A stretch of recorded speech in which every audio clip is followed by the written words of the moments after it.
Please excuse me while I take my pills. I'm not very well. How many pills do I take?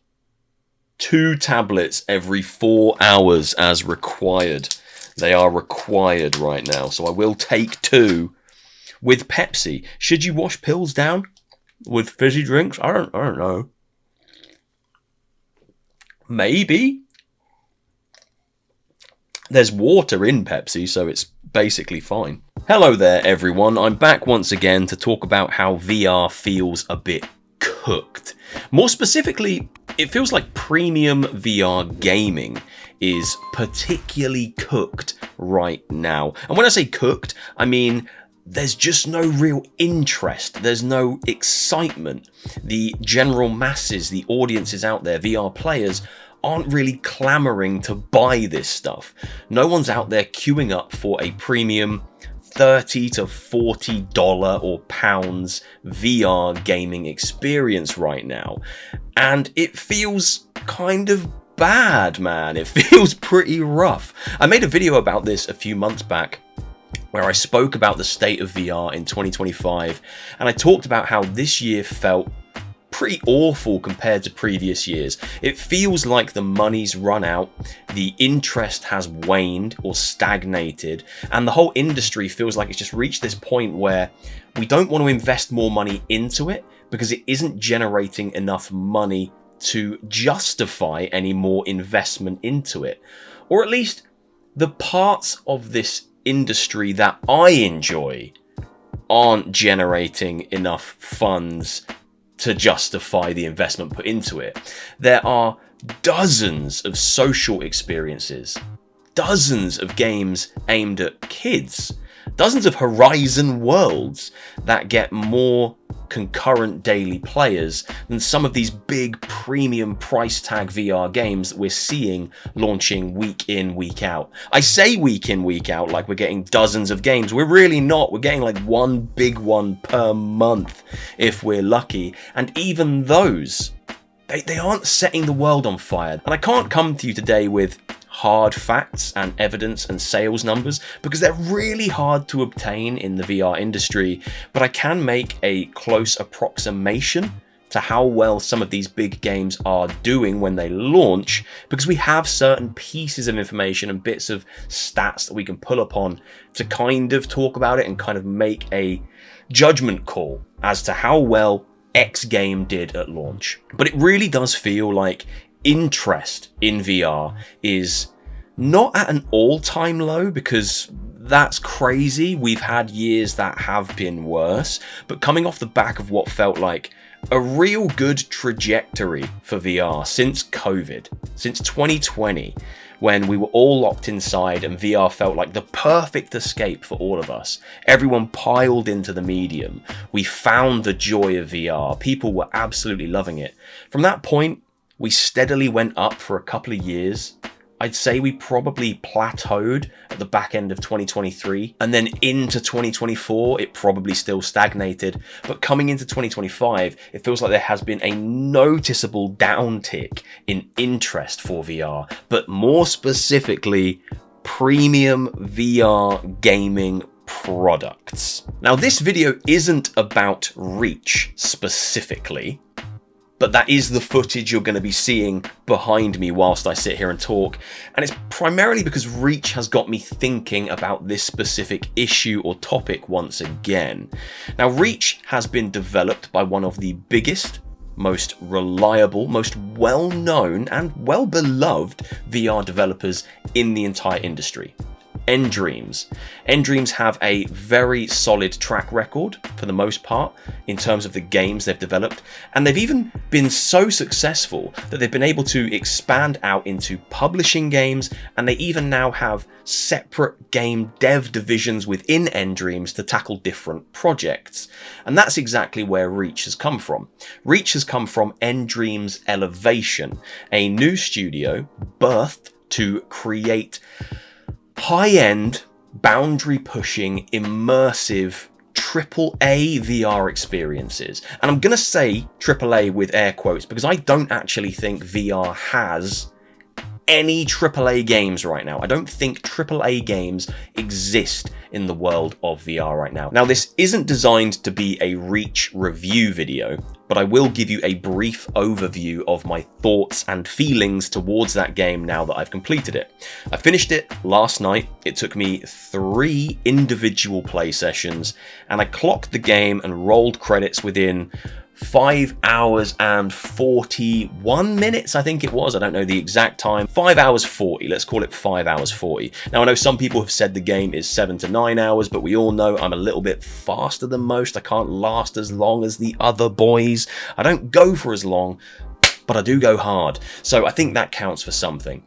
I thought Reach was good. I think it's a good VR game, but it's not a particularly memorable VR game. I don't think it has much of a personality or an identity that I find particularly exciting. Reach does 1 or 2 things really, really well. Reach does movement and the feeling of embodying a digital avatar exceptionally well. The system that they have built here is kind of how I want all first-person VR games where you play as a humanoid to feel going forward. Yeah, I think there are still some refinements that could be made to it, but the feeling in this game of running, jumping, climbing, combining those 3 things, I think it's immaculate. And the team do some really smart things with camera work that just keep the whole experience feeling cinematic. When you're clambering around a cliff face, the camera always keeps positioned to the center of the view. You don't feel like you ever have to adjust to bring it back to see what you're looking at. They do some lovely things to make the whole game feel cinematic. Moving through this world feels brilliant, and I loved moving through it for 5.5 hours. But I didn't really love anything else. I didn't love the combat. I felt it was very by the numbers. There are not a lot of combat scenarios throughout the game, but whenever they appeared, I was always like, okay, here we go. As long as you get the 1 upgrade that lets you charge the bow, every single enemy type can be taken out with 1 single charged headshot. Whether it's the normal robo statue dude, the shotgun dude, the shield dude, or the floating bug thing, 1 hit takes them down. All the enemies don't have much self-preservation skills. They're not really going to go and hide. They seem to pathfind straight to you, and you just bop them in the head. The story of the game felt extremely bland, forgettable, and low stakes. And you might think that's crazy, because I'm going to tell you what the story is now, and you'll go, that's not low stakes at all. But I'll justify why it felt low stakes. The game is about an actor who falls into a cave system which kind of reveals an underground civilization that's been completely forgotten. An underground civilization of living statues that used to live alongside humans, but now they've been forgotten. There's an evil lady statue who wants to go topside out into the world and murder everyone, basically. Everyone in the world could die. That's the stakes. Everyone could die unless you do your things while you're down there in this lost civilization. Now, the stakes didn't feel real to me because the 2 levels at the start of the game where you are topside, I saw no humans. I didn't interact with any humans. The 2nd level has you parkouring through the streets to try and find a church, and that's where the earthquake happens and you fall down into the earth. I didn't speak to a human. I have no touch points with humans in the story. There's me, and your character speaks about her mum at certain points in the story, but you don't speak to any of them, you don't hear from any of them. For all I know, that city that fell into the earthquake, there's no one there. It felt like a completely empty place, devoid of any personality, devoid of any life. I didn't really feel the stakes because I didn't feel like the world was a living, breathing place that had any people in it. I didn't see any people.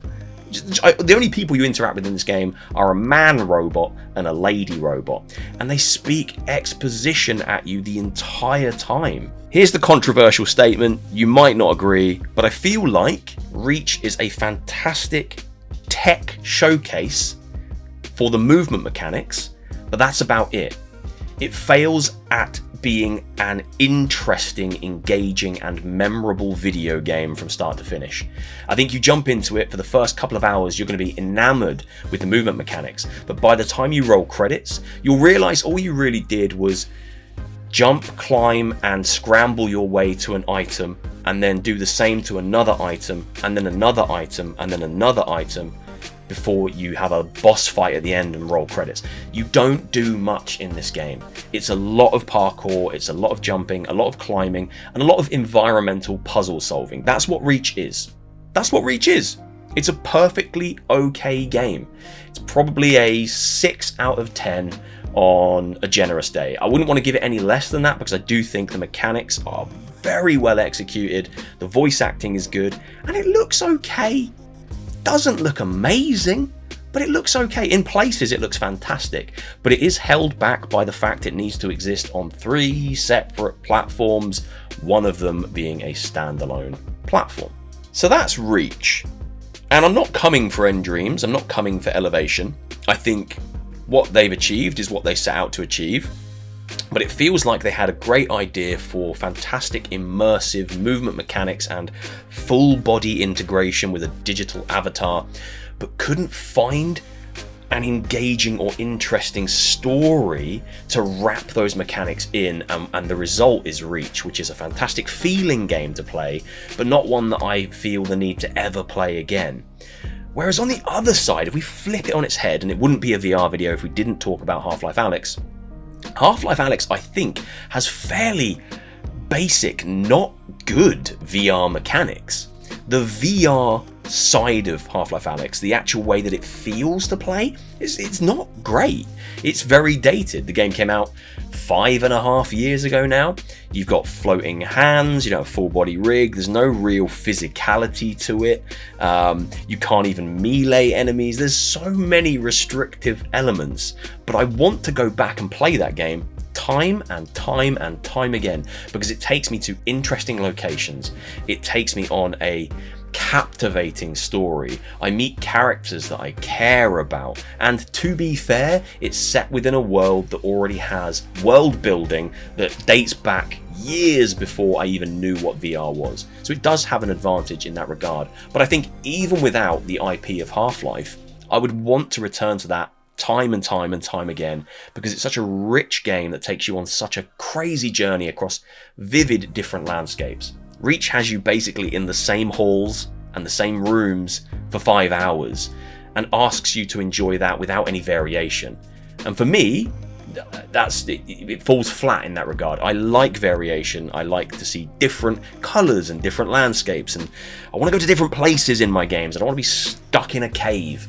I don't like being stuck in a cave, unless it's that cave crawling game. That one's quite good. Now, considering I said this video wasn't going to be about Reach, it's taken me a long time talking about Reach to get to the point I actually wanted to make.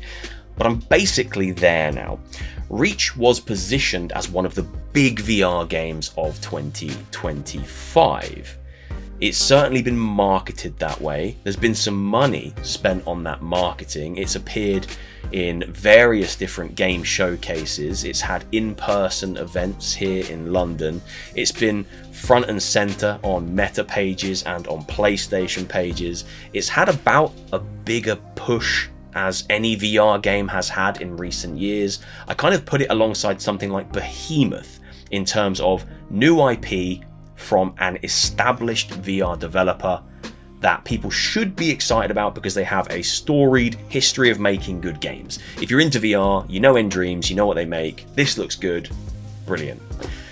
But the interest seems to be through the floor. I cannot speak to how well it's sold, but I have indicators for how well it's done.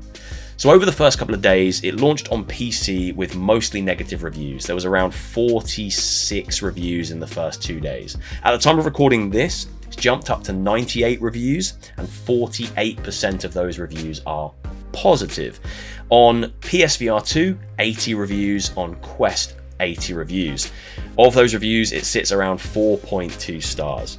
Now, currently on PC VR, the highest concurrent peak of players for Reach is 45 on the launch weekend. So the highest amount of players playing the game at any one time on launch weekend, 45 people. Now look, I know what you're going to say. PC VR is the smallest audience these days. It's the niche platform for VR users. You can't use Steam concurrent players as a measure of success. And I did say I don't have all the stats, but let's compare Reach to two titles that came out last year that I think are probably positioned in a similar place in terms of hype level. Behemoth launched with 254 concurrent players. That was the peak. So 5 times that of Reach. Just a year ago, 5 times that of Reach. Metro Awakening on PC launched with a concurrent player base of over 1,000 players just a year ago. Now that has the driving factor of Metro, the IP behind it, so not particularly fair. If we go and look at a game from 5.5 years ago, Half-Life Alyx, that still has a daily concurrent average of 495 players right now, almost 6 years after launching. Now the peak concurrents for Half-Life Alyx are completely wibbly wobbly and really shouldn't be taken into account because 1, we were living deep in COVID times, and 2, it's Half-Life, and 3, it's a new game from Valve. But the peak concurrence for Half-Life Alyx was 42,500 people. That's what VR can be with the right product. And I get it, it's Half-Life, it's skewed, it kind of can't be included in the conversation. So if you take Half-Life Alyx out of the equation, or let's keep in the equation the fact that it still has 500 players concurrent right now, basically every day, even though it's 6 years old. It's got 6 times more players than Reach, a brand new premium VR title, has that released just 3 days ago. And that is kind of crazy. If we just look at Behemoth and Metro, and they released last year, around this time last year, similar size budgets I expect, similar size studios and productions, they both smash the numbers of Reach's concurrent over its first 3 days on the market. Now don't get me wrong, things can pick up, things can change when the game gets into the holiday period and they maybe put a bit of a sale on it. I'm sure we'll see a spike. But it's just crazy to see that Metro managed 1,000 concurrent players just last year, and Behemoth managed 250 concurrent players just last year. And now, 2025, one of the biggest PC VR, biggest VR gaming products of the year, big budget, a lot of marketing spent on it, doesn't even hit 50 concurrent players on Steam. It's kind of scary. It's kind of scary to me. Now, on the Quest platform, the achievements in Reach do paint a picture about how many people have played the game in the first 4 days since launch, or 3 days since launch. Today is day 4. Now on the Quest, 950 people have got what I would assume to be the easiest achievement in the game, which is get a headshot. Get one single headshot. 954 people have got that. You can do that in the first level. But only 820 something people have finished the first level of the game, which is about 10 minutes long. If you boot the game up and start playing, I don't know how you're not finishing the first level. That makes absolutely no sense to me. But let's just say, let's round it up, roughly 1,000 people have played Reach in this first launch weekend. And those numbers are monitorable. The achievement data is online. You can get hold of all that. Now, 1,000 sounds like, yeah, it sounds good, sounds like a lot, but at £32.99p, 1,000 copies there, let's say another 1,000 or a few more on the PSVR 2, and let's say, let's even say another 1,000 on PC. How much money do you need to make to recoup the costs of something like Reach back? Reach is an entirely new studio within nDreams that have been working on this for about 4 years. That's the salaries of developers for 4 years. Then you've got the marketing push. Yes, you would have had an injection of cash from Meta. I believe this was a Meta publishing arm. I think they did put some funding into it. But how much money do you need to make back on these big AAA premium VR titles to make them worthwhile? This is why I'm worried about them going away. If Meta aren't interested anymore and AI glasses are their new baby, then who's funding the part of VR that I love? Because it isn't funding itself, It doesn't seem to be funding itself. Another fantastic example which breaks my heart is the fact that 200,000 people have now played Resident Evil 4 Remake in VR on PSVR 2. Now that's a great stat. I'm so happy that that many people have jumped into that. But that is 2% of the overall player base. I get it, money's tight. The world is expensive, more expensive than it's ever been, but 2% still absolutely breaks my heart. That is the best way to play that game. It is the most immersive, incredible way to play that particular game, and only 2% of people have tried it. What more can we do to get more people to try something like that? 2% of the overall player base, does that justify spending the resources, the time and the money to make a premium VR version of any game going forward? If Sony don't throw a bunch of money at Capcom, do you really think they're going to make a VR mode for Resident Evil Requiem for 2% of their player base? 2%.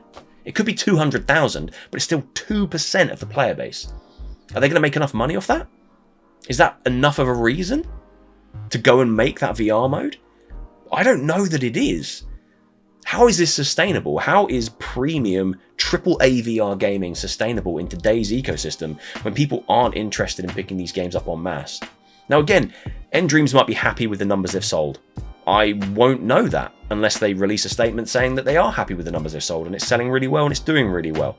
But the public perception, from where I'm sitting, with the concurrent numbers on Steam, the amount of people actually unlocking the achievements on Quest, the amount of people reviewing the game on Quest, PSVR 2 and PC, it doesn't paint a great picture of one of the biggest VR games of the year. Now, I've been talking for like 35 minutes and I'm going to need to get this video down to like 20 minutes, so I'm going to probably start wrapping up. Look, I know there are some good things on the horizon, things that are going to come and light a fire under the arse of the VR industry. We know Steam Frame is going to happen.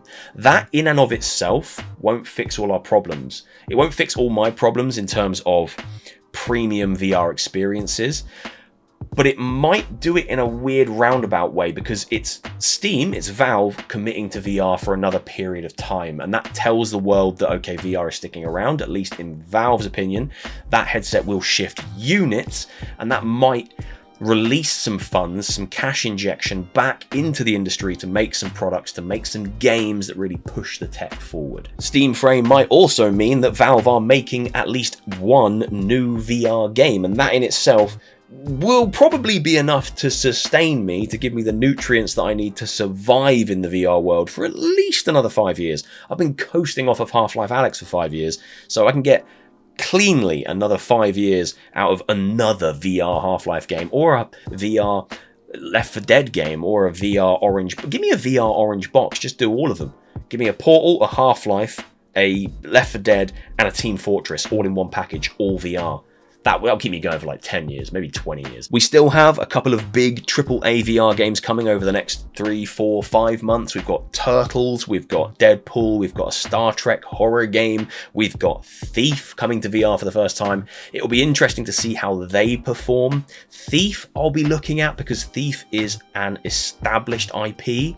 From a content creator perspective, it feels like it has about the same amount of interest as Reach, which isn't particularly promising, but I would be interested to see those concurrent numbers, to see the sales numbers, to see if the IP lifts it a little bit above Reach and maybe just puts it on people's radars. I played that again recently, by the way, and I felt more confident about the product. Can't talk about it much yet, but I am feeling better about it now. I've gone hands-on with a more recent build. I got confirmation that the build I did play was old, bit out of date, so I am feeling more confident about that. I'll leave you with this last point. One last drug-addled point from a man who is filled to the gills with Sudafed.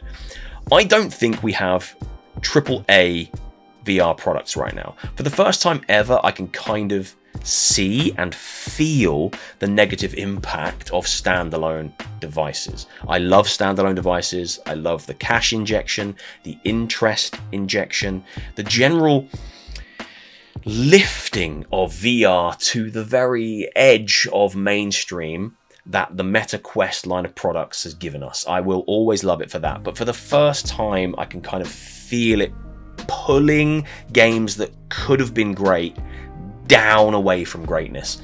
I played Reach about 3.5 years ago, and I played it in its very early stages, super infancy.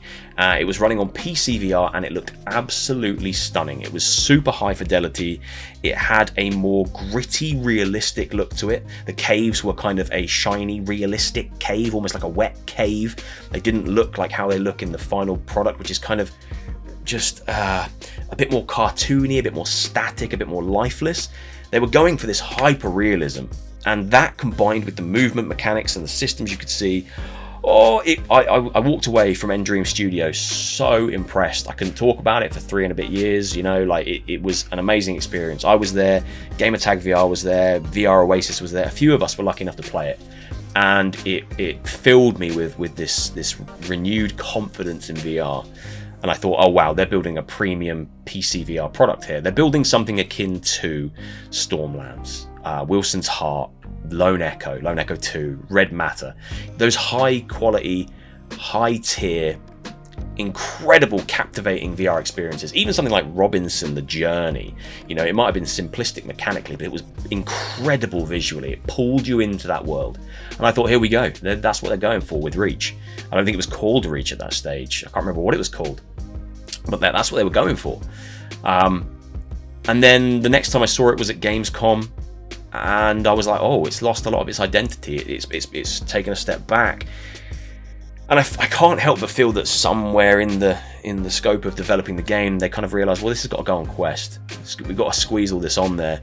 And then it becomes this slightly more colourful, slightly more cartoony, slightly more lifeless, slightly less realistic, slightly less gritty game that still has the great movement systems and great movement mechanics, but just doesn't offer players that true lose yourself immersion anymore, because it just becomes this game that's so similar to a lot of other games we've played in terms of their visuals and the aesthetic. And I'm just kind of, I'm tired. And the one thing I really hope is that Steam Frame puts a bit more perspective on and a bit more attention on high-end VR and pushes that into the forefront a little more, and we start to get some experiences that are a little bit more high fidelity. High fidelity is more than just visual, and I hope we're getting to the point now where we can get back to that. I don't know if we are. We probably need Quest 4 before we get there, but I hope we get back there soon, because I just don't know how premium VR gaming experiences are sustainable in the modern times, because I don't think they're making enough money back on sales and player bases to justify their existence. It feels like Reach in its opening few days hasn't justified that, and yet it has more time to do that. It has months and years to recoup back, but I do think there's a point where they have to kind of go, okay, well, we should have made our money back by now. How long do we wait to make our money back? You know, this is a business. They want to be moving on to the next project and working on something else, and if there's no funding for that because the project they just put out didn't make enough, then they just stagnate, and then they can't pay the wages, and that's when downsizing happens. And I worry for studios. I worry for everything. I love VR, but I'm worried for VR. It just feels like no one cares and everyone's playing Gorilla Tag, and that's fine. That's what the market dictates. That's where the interest is. It's the premium VR gaming that I love that's in trouble. I'm going to leave it there because I am hallucinating. I swear I'm not on this plane of existence anymore. I will see you soon for another one. Hopefully you've enjoyed this bizarre little rant, and I've already said I'll see you soon for another one, so I'll say it again. I'll see you soon for another one. Take care of yourselves. See you later.